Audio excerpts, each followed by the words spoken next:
Hey, good morning, guys. It's Heather, the Butterfly Effect, plant-based weight loss. And today is a Wednesday, and that makes it weigh-in Wednesday.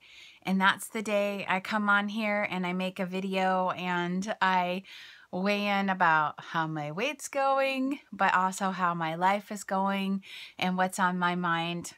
And what's on my mind today is Valentine's Day. Today is Love Day, right? And so that's on my mind.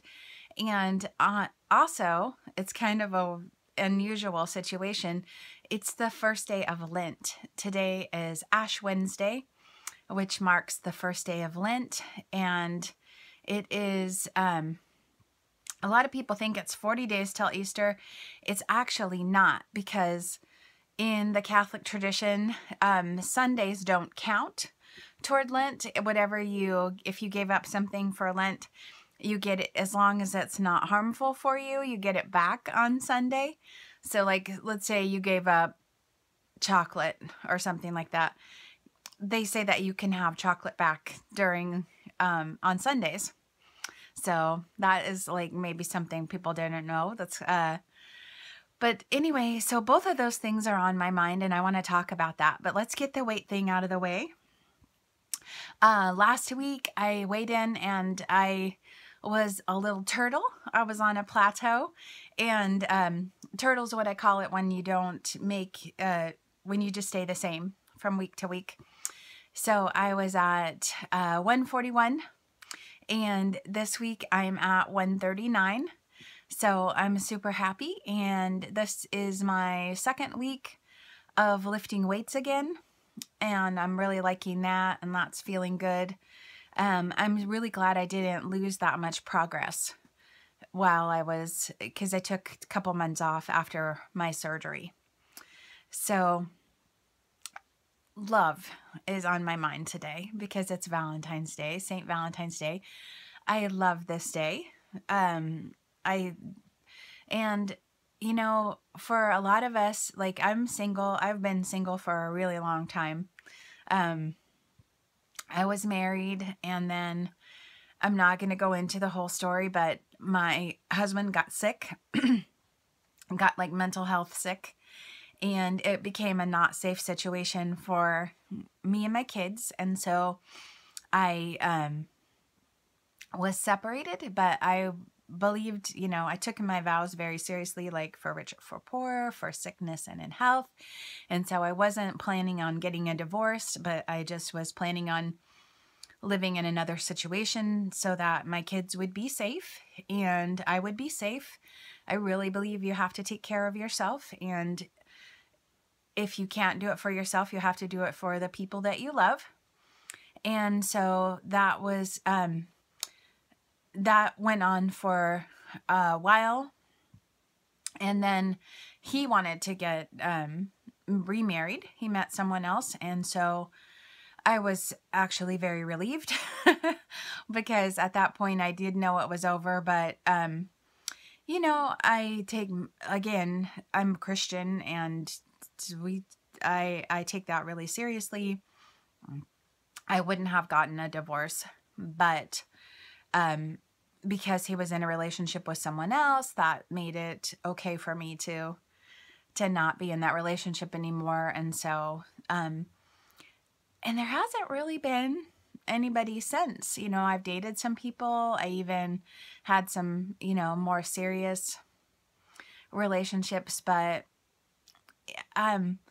honestly, I would like to date people. I have said now, like, that I wanted to get back into maybe dating and being open to that, but I don't know that I want to get married again. I actually like being single, and that was something that I struggled with my whole life, like feeling like because I was single, it meant that I was unlovable. And some of you guys might be feeling that, you know, on this day when everything is supposed to be about romantic love, and you can feel kind of left out, and it seems like people are getting roses and candy and jewelry and getting proposed to and all that kind of stuff. It can make you feel like you're not enough if you're a single. But I just want to share with you something my mom said. My mom was hilarious. And she told me, she was also, grew up in various places in the South. And she told me, Heather, I'm going to tell you the truth. It takes a mighty good husband to be better than none. In other words, you know, when you are in a relationship, it's easy to romanticize it. That it's just going to be flowers and cuddles and fires, you know, snuggling by the fire and everything. But you're also taking on all of those person's issues. And you're also saying that they have a factor in all of your decisions. So when there are some cool things about being single, you know, I eat what I want. I talk to people that have a hard time because someone else in their family eats differently than them or is actively sabotaging them. I don't deal with that at all. That's one of the cool things that's good about being single. My money is my money. I do whatever I want with my money. I don't have to consult anybody, and I don't have to worry about somebody else spending my money. I mean, that's a reality, right? Like, I don't have to pretend to be happy about our stereo system, and he doesn't have to pretend to be happy about our dining set, right? All that kind of stuff. And same thing with trips. When I go on trips, I go where I want to go. I have a lot more time to pursue things that I enjoy. So there's a lot of good things about being single and so if you're in love, I'm so happy for you. If you are single, you know, celebrate that. Love yourself, and celebrate all the love that is in your life. I have wonderful friends. That's love, you guys. That's love when people care about you. And, you know, I think about how many people were so wonderful to me when I was sick. And like my friend Janet came over, made bracelets with me, brings me presents, brought me stuff to keep me busy. She's just a wonderful person. She really is a wonderful person. I have a friend named Joyce who I think would lay down in traffic for me. Like, she's an amazing person. I'm so blessed to have these people in my life. I'm so blessed to have my online friends.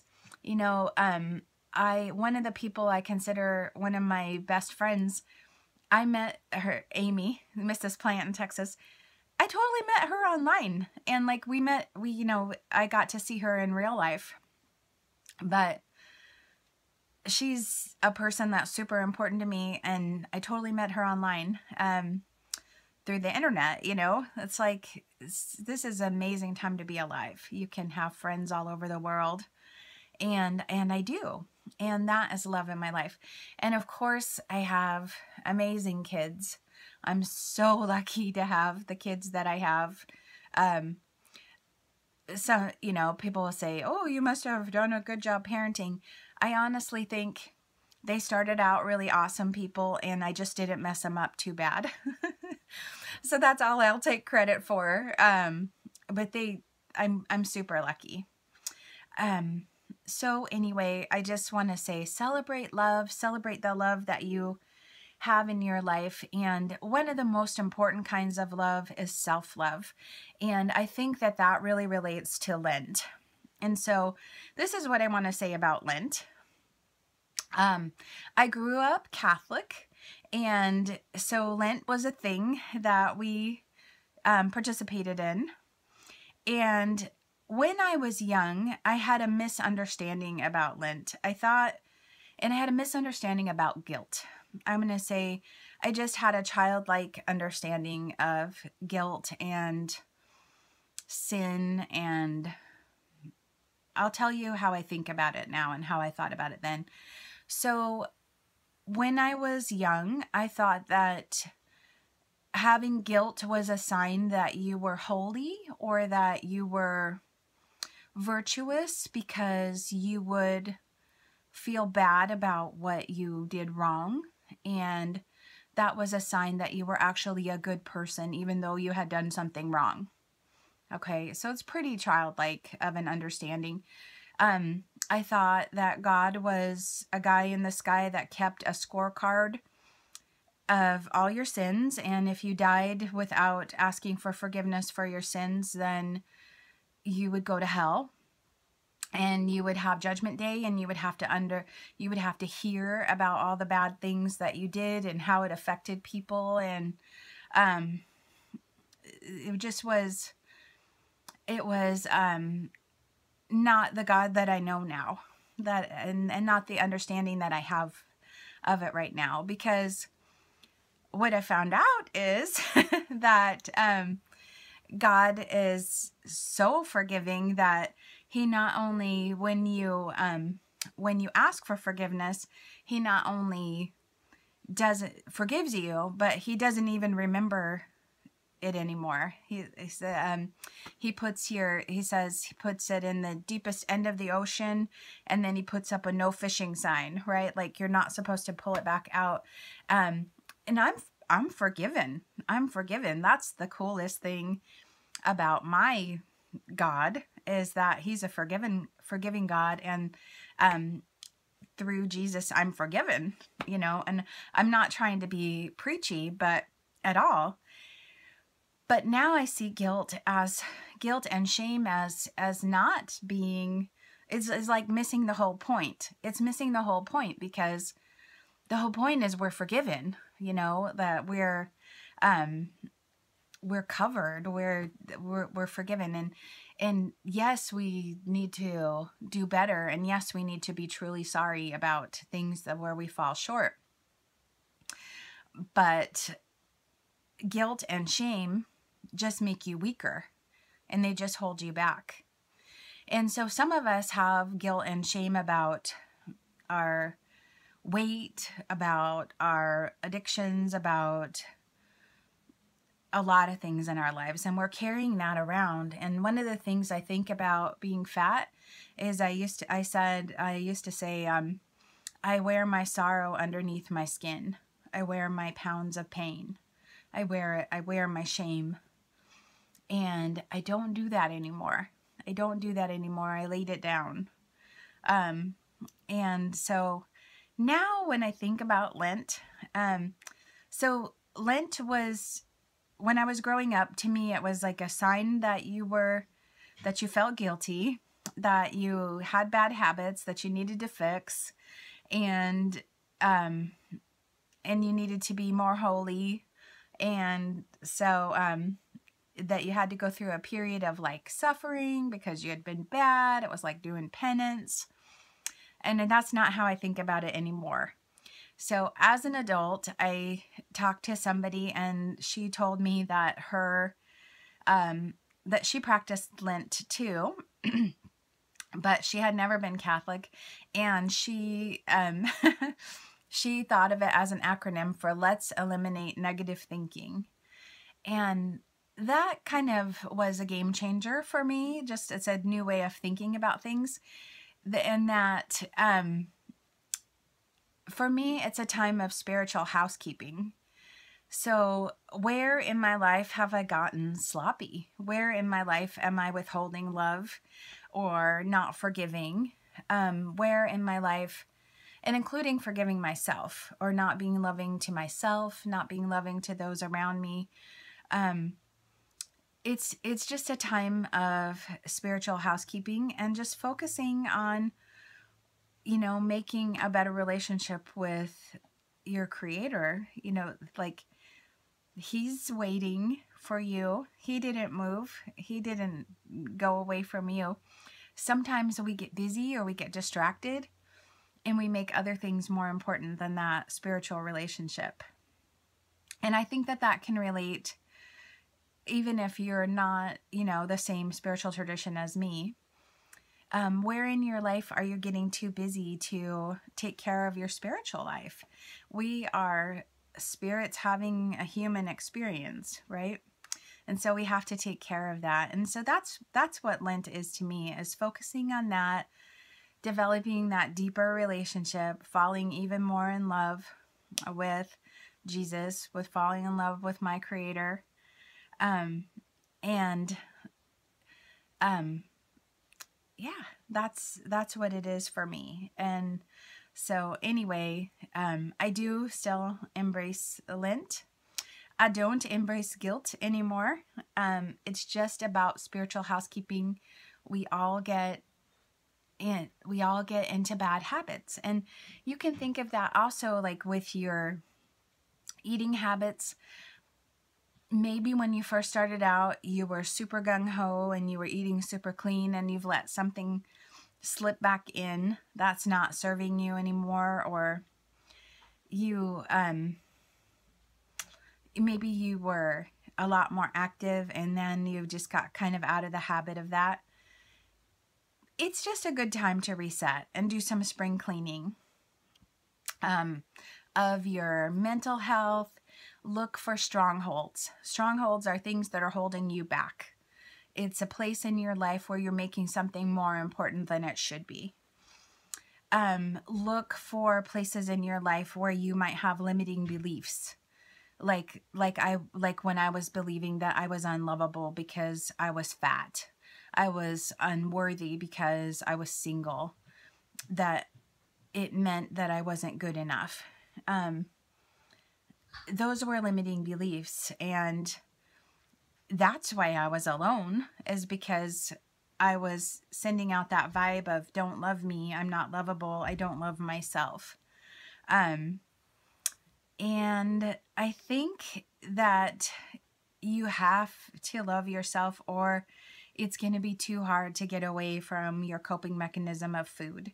Like, I've heard Dr. Gould, who's a psychologist, say that when we are, especially if we're addicted to like sugar, like where are you lacking sweetness in your life? Where are you lacking love?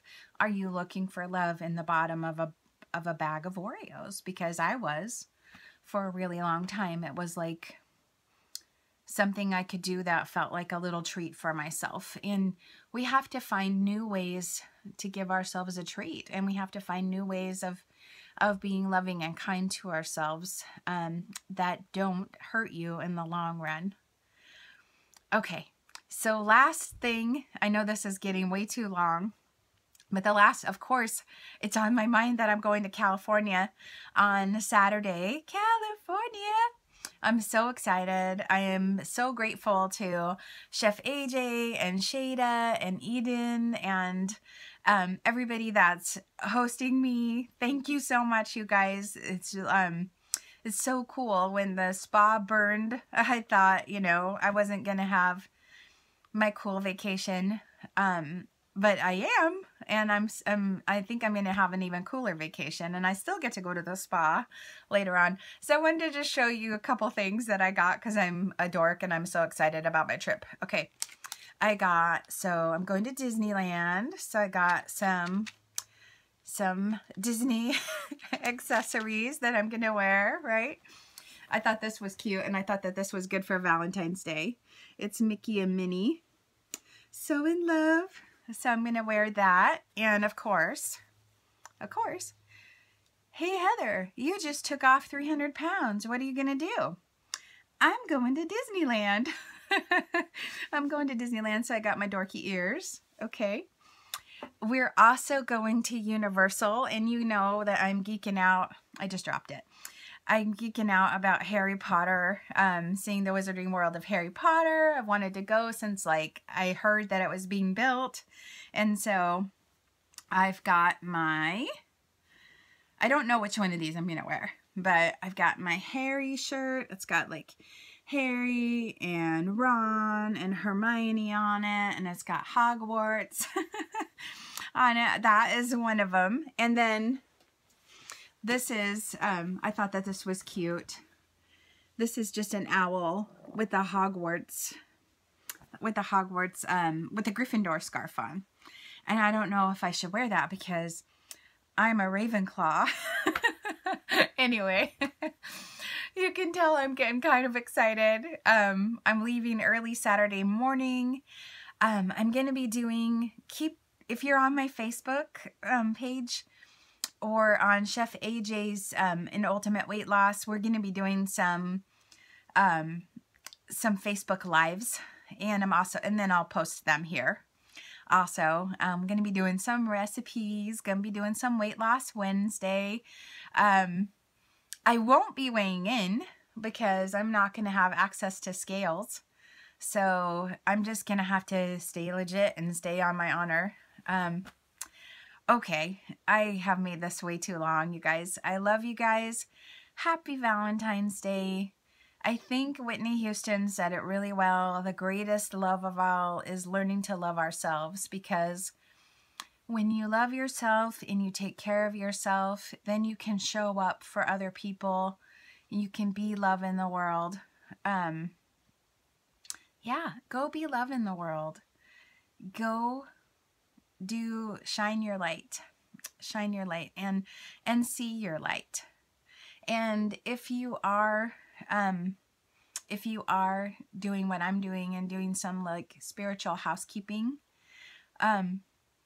maybe one of the things you could give up is guilt and shame, because that really isn't very biblical if you think about it. So give up that guilt, give up that shame, be better. You take a chance, ask a little more of yourself. I think that's what it's about. Ask a little more of yourself. Like, ask, am I exactly who I want to be? And am I at least on the path to getting there? And if the answer is not yes, then begin with the end in mind. Think about, where do I want to be? Who do I want to be? Get really clear about that. And I don't just mean your body or your fitness or your weight. I mean every part of your life. Your relationships, your love, your family, your intellectual health, your learning, all of that. Your whole person, including your spiritual being. And so today I celebrate love, and I celebrate being on the path, and I just love you guys, and I will talk to you soon, and I will see you probably the next time in California. Woohoo! All right, take care. Bye-bye.